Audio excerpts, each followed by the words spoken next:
અરવલ્લી જિલ્લા એલસીબી પોલીસે ચોરીના 8 મોટરસાયકલ સાથે 4 આરોપીને ઝડપી લીધા. આરોપીઓ ગાંધીનગર અને અમદાવાદમાંથી મોટરસાયકલ ચોરી કરતા હોવાનું સામે આવ્યું છે. શામળાજી મોડાસા રોડ પર ગાજલ ટોલનાકા પાસે વાહન ચેકિંગ દરમિયાન 4 શખ્સો ઝડપાયા. મોટરસાયકલના કાગળો રજૂ ન કરી શકતા પોલીસે તપાસ કરતા ચોરીનો ખુલાસો થયો હતો. આરોપીઓ રાજસ્થાનના ડુંગરપુર જિલ્લાના રહેવાસી હોવાનું જણાવ્યું હતું.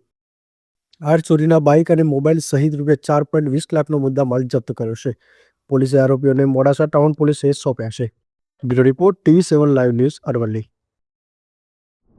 અરવલ્લી એલસીબી પીઆઈ અને એમની ટીમ રૂટીન વાહન ચેકિંગમાં હતા. એ દરમિયાન એમને ગાજણ પાસે મોડાસા રૂરલ પોલીસ સ્ટેશનમાં અમુક બાઇકો શંકાસ્પદ મળી.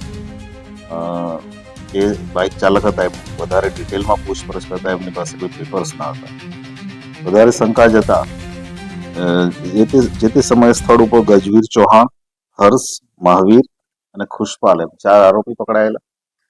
અને ઊંડાણપૂર્વક પૂછપરછ કરતા આ 4 આરોપી પાસેથી 4 બાઇક ઉપરાંત બીજી 4 બાઇક જે એમણે અગાઉ અન્ય જગ્યાએ વેચી દીધેલી ચોરીની, આ બધી કુલ 8 બાઇકો કબજે કરી છે. આ બધી જ બાઇકો, આ બધા જ આરોપીઓ જે છે અમદાવાદમાં ક્યાંક ને ક્યાંક JIDCમાં કઠવાડા ઓટોમાં નોકરી કરે છે. મૂળ બધા જ રહેવાસી રાજસ્થાનના છે. અને બધી જ બાઇકો એમની પાસે જે મળી છે એ ચોરીની હતી અને એ પહેલા એમણે અગાઉ ચોરી કરીને 4 બાઇકો વેચી પણ દીધેલી. આ બધા જ બાઇકો 8 બાઇકોના ગુના અમદાવાદના અલગ અલગ પોલીસ સ્ટેશન, વસ્ત્રાપુર, રાણી વગેરે પોલીસ સ્ટેશનોમાં ગુના પણ દાખલ થયેલા છે.